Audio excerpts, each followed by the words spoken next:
Welcome, average chess fans. I'm Joe, I'm Megan. and this is our Valentine's themed episode of I Teach My Wife Chess. A beginner's guide to the basics of chess.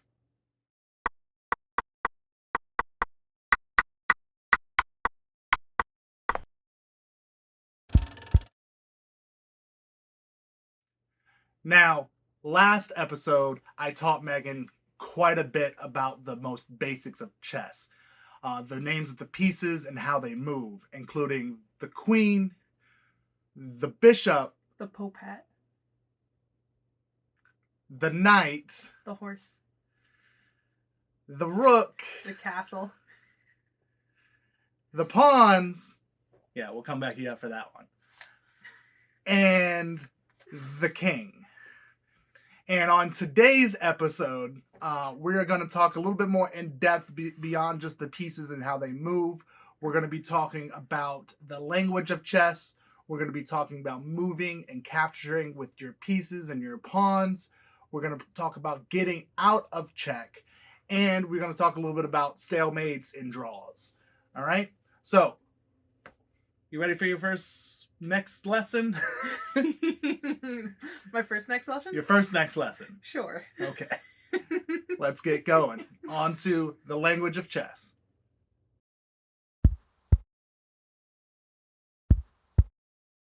Okay, babe. So we learned quite a bit last episode about how the pieces move, what the names of the pieces are, how to win through checkmate.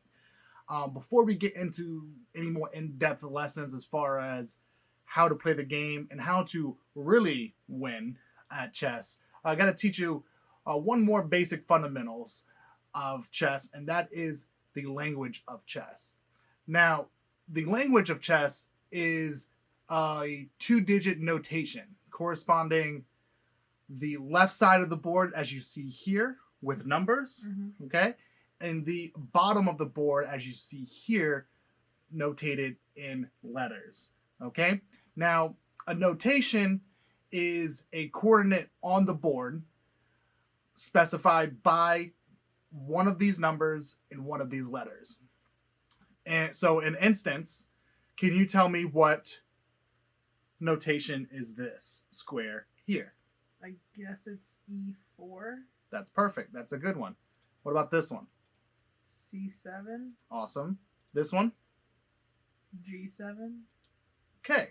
Now, that is your view as white on the chessboard. Now, chess notation works both with white and black.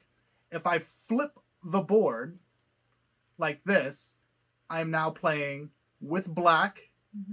Okay? And can you tell me what this square here is? F3. F3. Perfect. What about this one? A4. A4. Okay. This one? G7. Awesome. I'm so glad I didn't have to explain the fact that the letter goes first and then the number. So thank you for that. The letter always goes first and then the number. So it's always G7, A4, B12, B2, etc. Now, got a pretty good understanding of chess notation and the language of chess, okay? So a lot of the times when it comes to playing, especially through long distance like I am through my series Prison Chess, you're going to have to know a lot about chess notation, coordinates, and where your pieces are going and where they're coming from. All right? So, on to our next lesson.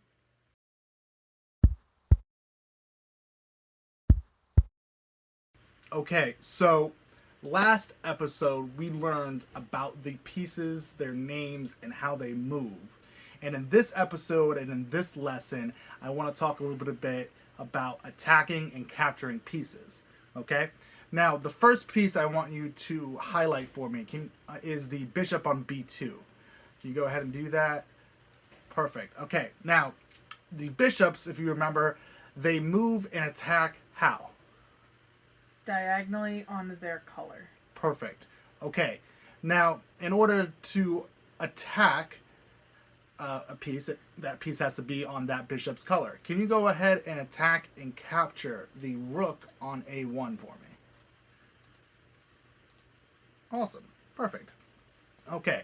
And so that's how the bishop attacks and captures. Just as long as the piece is on that diagonal, it can capture the piece and take it off the board. Now, moving on to your favorite piece, the knight, the horsey. How does the knight move?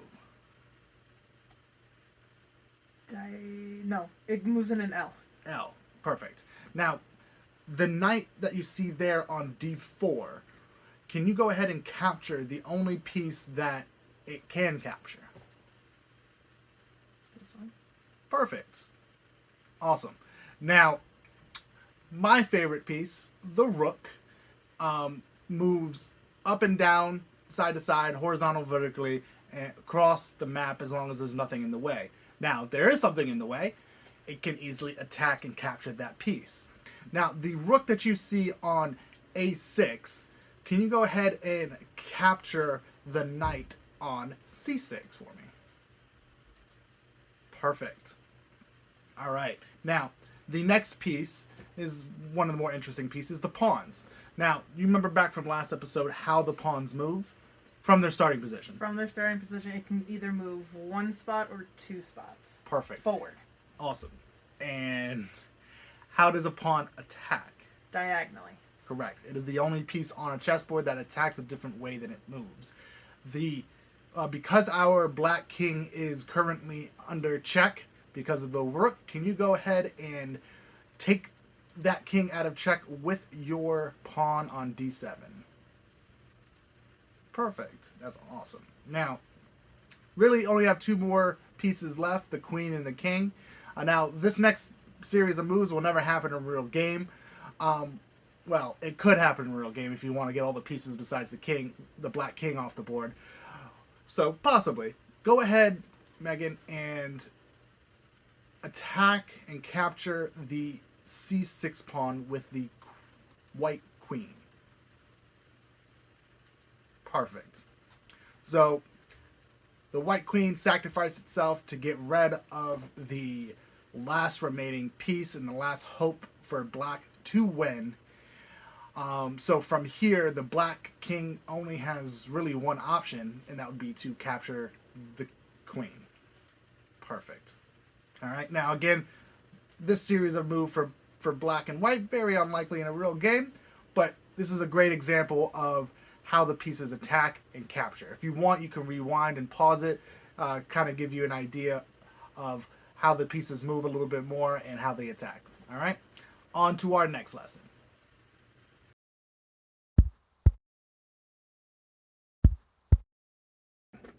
Okay, babe. Now, we're about halfway through this episode. We've learned two lessons now, the language of chess and attacking and capturing pieces. Mm-hmm. The third lesson that we're going to be talking about today is getting out of check and the different ways of actually getting out of check.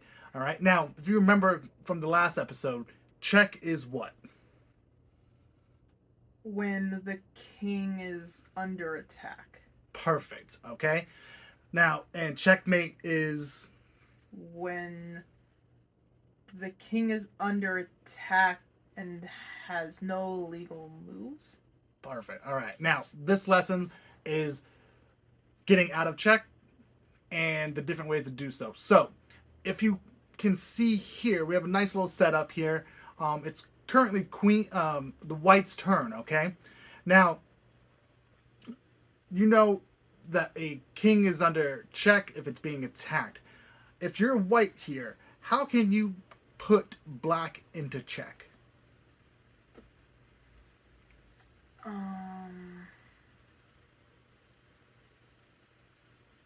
Think about which piece on the board can move more than one spot at a time.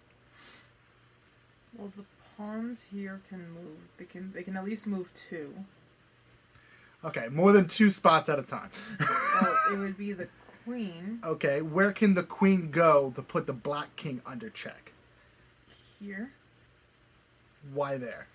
Because then the next move would go this way. But that's not currently under check. This move, where can the queen go to put the king under check? This one? Perfect. E8. Go ahead and move the queen to E8. Awesome.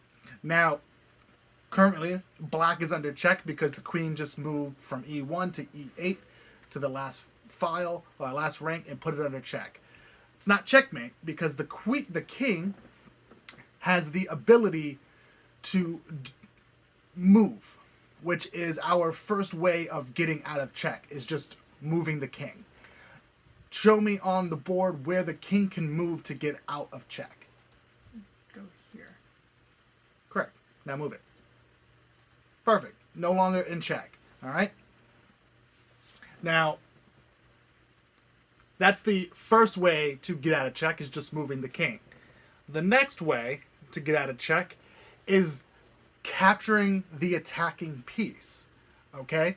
Now, I'm going to give you this hint here as far as the next move for white, but we're going to be focusing on how black can prevent check by capturing white's piece. Now, do me a favor. You see the bishop there on G6? The bishop.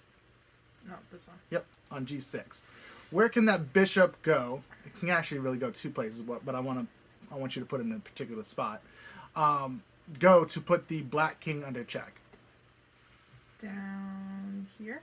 Perfect. And that's actually the place where I wanted you to put it. So go ahead and move that bishop from G6 to C2. Perfect. Now the black king is under check.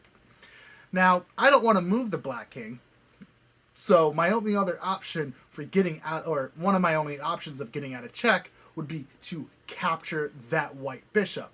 Can you tell me, of black's pieces, which one can currently capture the white bishop?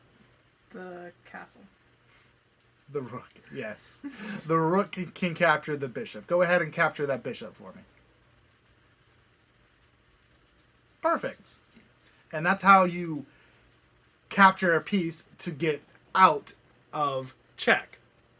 And the third and final way to get out of check is what we like to call block. Putting a piece in front of the king of the attacking piece and preventing that piece from continuing to put the king under check. Now, it's currently black's turn in this position. You see the queen, the black queen there on D3? Yep. How can you put the white king under check without it being taken? Just put the queen here or here? Well, if you put it there, it can be taken. So yes, the first option, yes, D1. Move the queen to D1. Perfect. Now, in this position here, the king can't move because the only spots it would be able to move is H1 and F1, both of which are still under check by the queen. Mm-hmm. No piece can currently take the queen, so the only other option we have to prevent this check is to move a piece and block the queen's access to the king. Can you tell me which piece of whites you can move to block the queen's access? The knight? Yep. Where's the knight going? F1? Perfect. Go ahead and move it. Awesome. Now, that's the last and final way to get out of check. Block the attacking piece. So the three options we have for getting out of check are moving the king in general, capturing the attacking piece, and blocking the attacking piece. So those are the three options. On to our next lesson.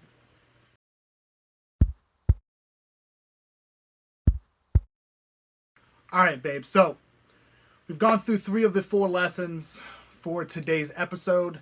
And before I give you the name of this lesson, I want to explain something about the position of this board right now. So currently, you're white in this position. You're doing really well. You got the black opponent down to a king, a bishop, and a rook. Okay? And it's your turn. However, you're looking at this and you notice that the black rook on E7 next turn can easily don't move it, can easily come down to E1 and checkmate you. Right. Right? Okay. Now, so you have to prevent that checkmate. Mm-hmm. So what move do you see, if you're white, would prevent that rook from checkmating you on the next turn? Just put my rook on. Go ahead and capture it. Perfect. You prevent checkmate. Mm-hmm. However, you just drew the game. It's a draw. It's a tie. Oh. It's a stalemate. So, a stalemate in chess is when the opponent has no legal moves, but they are not under check. Does that make sense? Yeah. Okay. So the black king is nice, nice and protected there in the corner, in front of it, the bishop protecting it from the queen. Mm-hmm. Okay. The black king is not under attack. However, the black king can't go forward because your rook is blocking its access. Mm-hmm. Correct? Yeah. All right. And it can't go into the corner to A8 because the white bishop is blocking that square as well. And then, of course, the bishop, the black bishop can't move because it'll put the king under check with the queen. So there are no legal moves, but no pieces of blacks are under check. I mean, no king of... the king is not under check. No pieces either, but, so, in that case, it is a tie. Black drew the game. Okay? Mm-hmm. Now,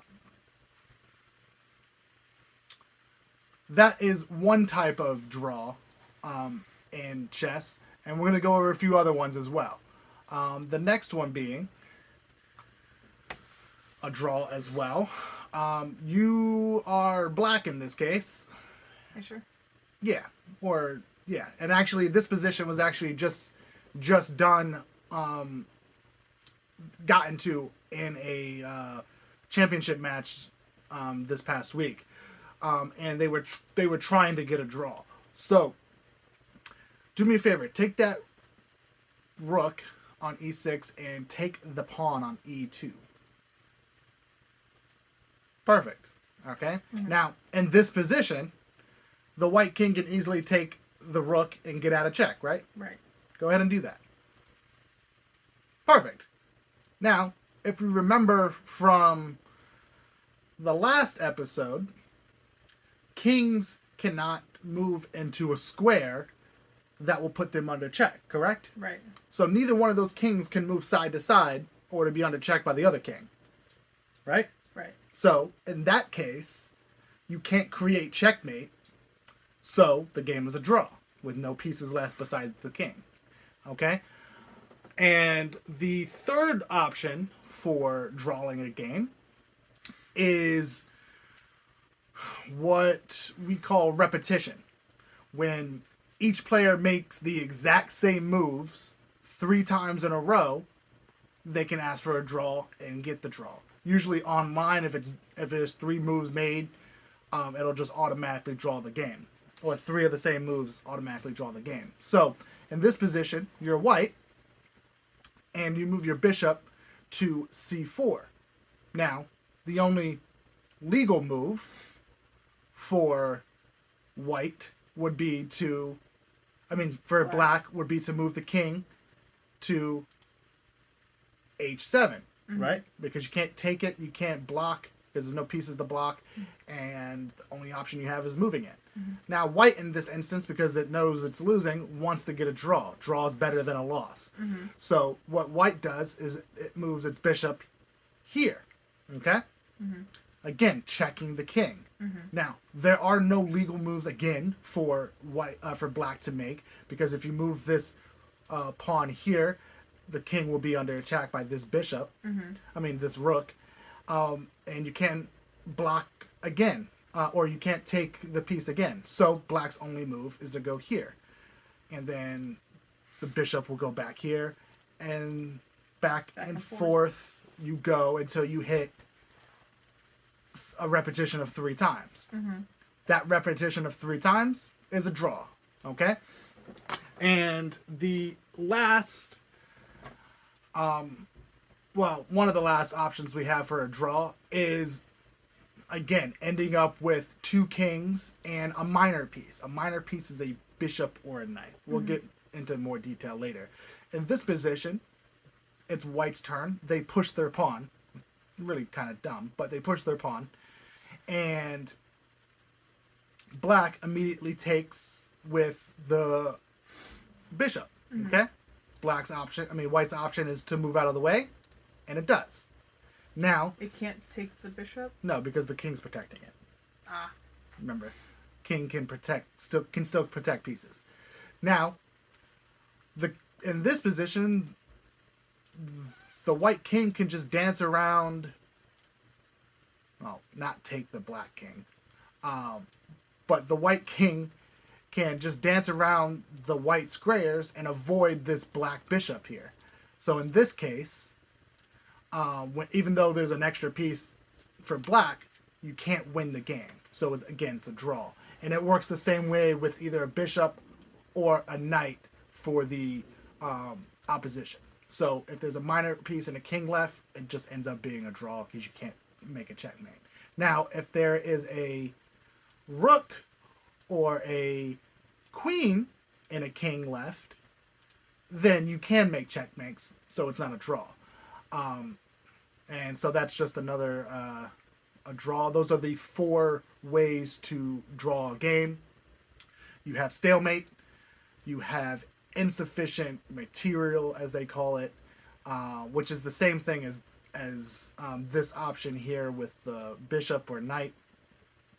And then repetition, 3-time repetition. And the 4th option, even though we've gone over the 3 ones here, the 4th option is if there's no pieces that move for 50 turns or no pawns that move for 50 turns, you're just going back and forth. Not doing a 3 times repetition, but you're just not advancing in your position. After 50 moves, you can call it a draw.